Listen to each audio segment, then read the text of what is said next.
Alright, appreciate y'all for checking in. It's Austin Adams. It's my YouTube, man. I'm gonna post game clips and just talk over it. Whenever I feel like yapping about different topics or whatever, so maybe.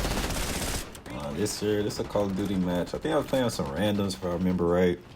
End up pulling up a dub. Most likely games, I'm either pull up a dub, games I get hella kills, or I don't know, just something.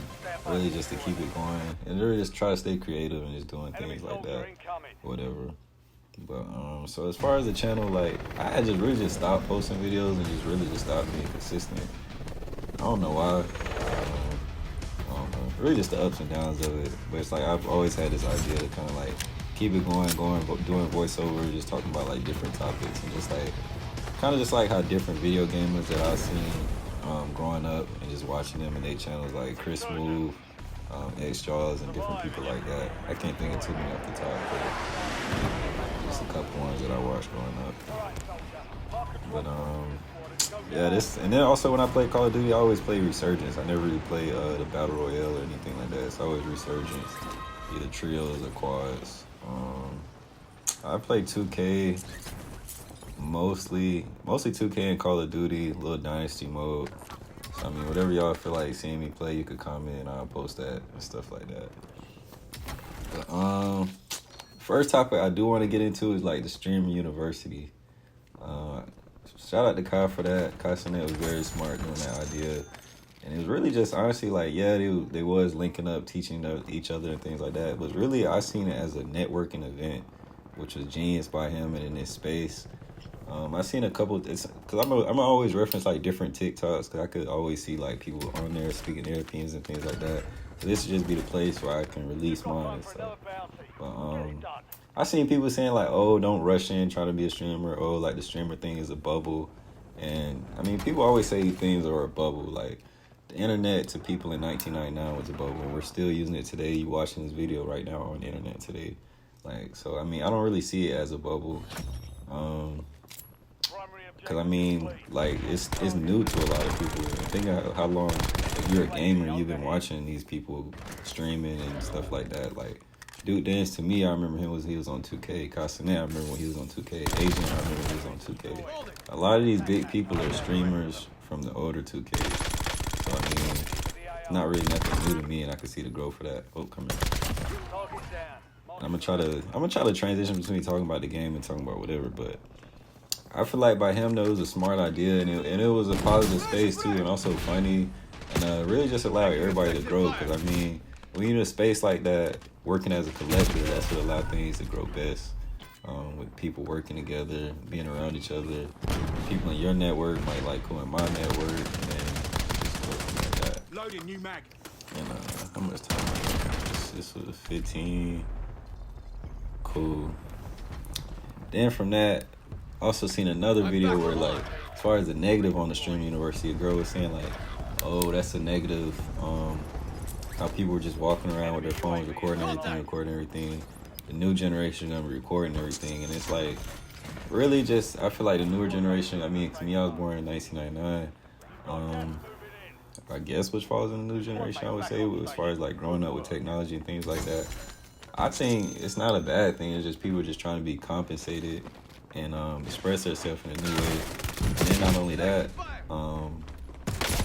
those moments that aren't recorded or posted or whatever it may be, that'll be like, you know, instant moments that'll always be remembered. But it's like, our generation will just have like a whole big bank of memory, which can be good and bad, I guess, but I see the good of it, like to being able to see like, oh, this was me at 20 doing this, that, yada, yada, yada. And even me in my own personal life, I always, anytime I go on a trip, make sure I grab a film camera, 35mm. I'm taking pictures, posting it and stuff. Oh yeah, pistol. Hey, I always gotta finish when I'm standing over the phone. I don't like to see them revive when their teammates come. But anytime I'm taking trips, I'm always, 35M taking pictures. And then even, keep a photo book and stuff like that. But as far as the new generation, as far as always being on their phones and things like that, I think, my opinion, that's like very rare and just random. I think the more we use it, like we're gonna look back at it, it's gonna be like our generation. Like for people that use it too much or feel like they may be addictive, it'll be like the cigarette effect type of thing. It's gonna be new kids. They gonna grow up like, oh, you on social media or you post everything like. So that's what I feel like that'll balance it all out, honestly. Because it's some people where it's like some kids my age who might have had like younger parents, and they mom posting everything of them on Facebook. So it's like they'll just feel like those will be the people that feel like social media is cringy to them because like all of their business is gonna listen to it. And, you know, like people coming, oh, I seen this or oh, I seen that. But that's how I could see it. And then what else? I'm trying to see who I was playing with this day real quick. I'm looking. Okay. You gotta look around when you run it. I don't know how I played like that. And this random too. I got this I had bought this LG monitor. And like in the middle of it got like a crosshair like built into the TV. And it's kind of like when it looped me into my next topic of things of like nostalgia.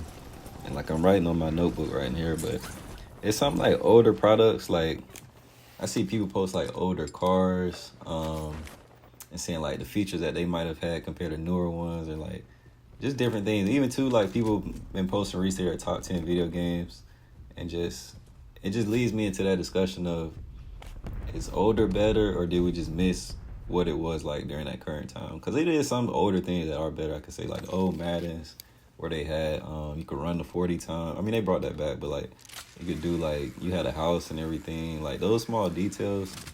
I don't know how the video game developers are leaving that stuff out, because it's like y'all were playing the same game. Like we're adults now making this stuff, and it's nothing like when we were kids. I don't know if those are features that you might look back and say like, oh, it wasn't needed or take too long to add into the game, but I don't know. That's what. So I got it written on my notebook. Nostalgia versus,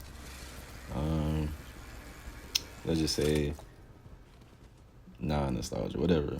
Like, cause some stuff older is good. Like when I'm thinking of it, like how I just mentioned with the Maddens. But I mean the 2Ks, the older is kind of good with some stuff. Like when it comes to the dribbling and other little features, like, cause I seen a clip the other day too. They were showing like the halftime interview, and that was something that was very slept on. I forgot about, like how they used to have star players who play quick game.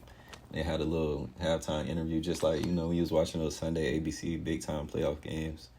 And looking back at it now, because I started my league playing myself, that's a feature that's hella tough that they could have kept in. But something that's also crazy too. Now I got hiccups. What's also crazy too, I remember the older 2Ks, like 2K10. Like my personal first 2K I ever played is probably like 2K8. And mind you, I'm 26. It's 2025 now. But 2K8, and then 2K9 with Kevin Garnett on the cover. And then 2K10 would be the first 2K where I had my own system and stuff like that. But I remember 10 and 11, you could literally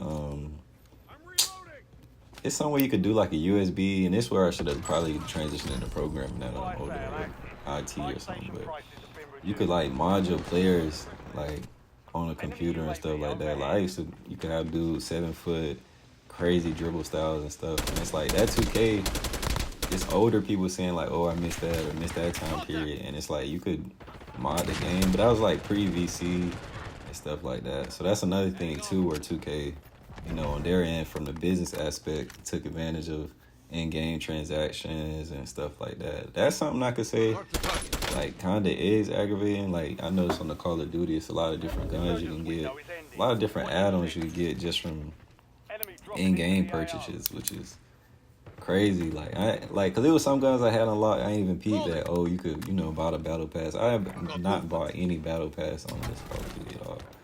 So I need to get here. I'll probably grab a couple, but it's like I'm still good at the game and still able to be successful without. 2K is kind of different. You got to put in hours of work to be able to, you know, be successful and have a player. And then they got every season, you know, you can upgrade your player, get attributes. It's crazy. So I mean, it's a business, so that's kind of how they went on their end. But to make it fair, I guess to make it fair on our end, is just continue to make better products and listening to the community and adding in things like that. So I mean, that's another topic I want to get into too on another video. Then what it is, how many people left? Yeah, we was going crazy this game, though. I ain't even. And you will see, like, when I be tapping people from long range, it's just the TV, man. This monitor is so tough. And then back on the nostalgia tip, too, like, with older things that could be nicer compared to newer things. I remember TVs had that built-in picture-in-picture effect. Like, why was that ever taken away? Like, what if I want to play the game on one side of my TV and watch TV on the other side from 2 HDMI inputs? Like, why is that something like that? Come on, man. A lot of hit markers coming. Why is that something that's not ever brought back in? And I hate getting walked down on, but that was just me being too focused on them. I mean, I got 5 and 3. I'm trying to think, did they buy me back? I don't even remember.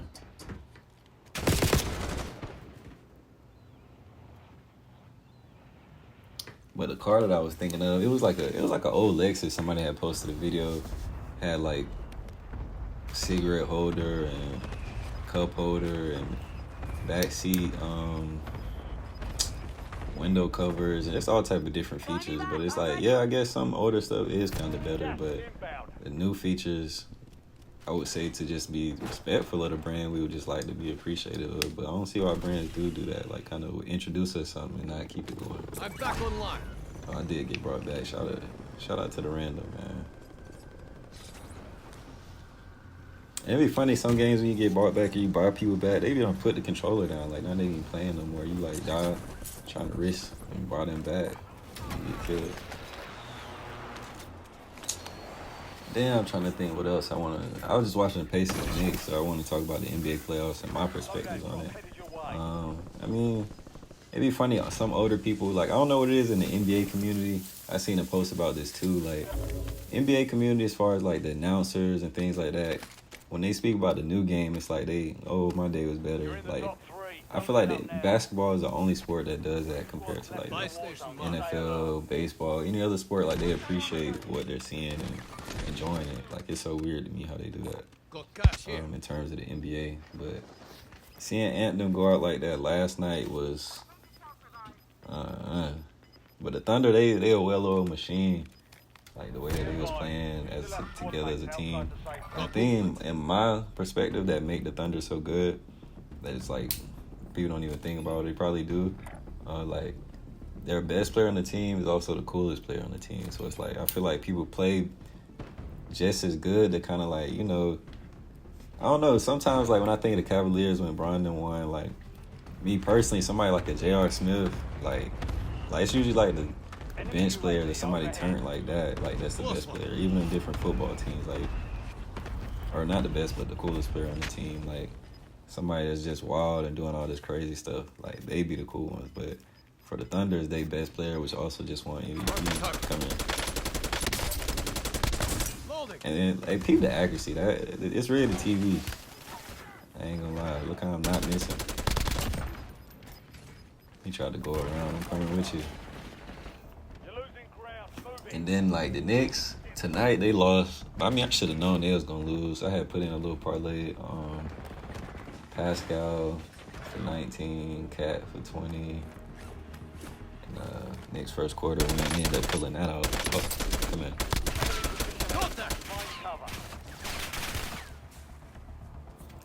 But as far as my personal perspective on the NBA, I feel like, I mean, sometimes it is kind of like WWE, where some moments you just be like, come on, like when it comes to the draft and things like that, how they've been playing that with the lottery and stuff. But as far as the product that's being put out to me personally, I'm enjoying it.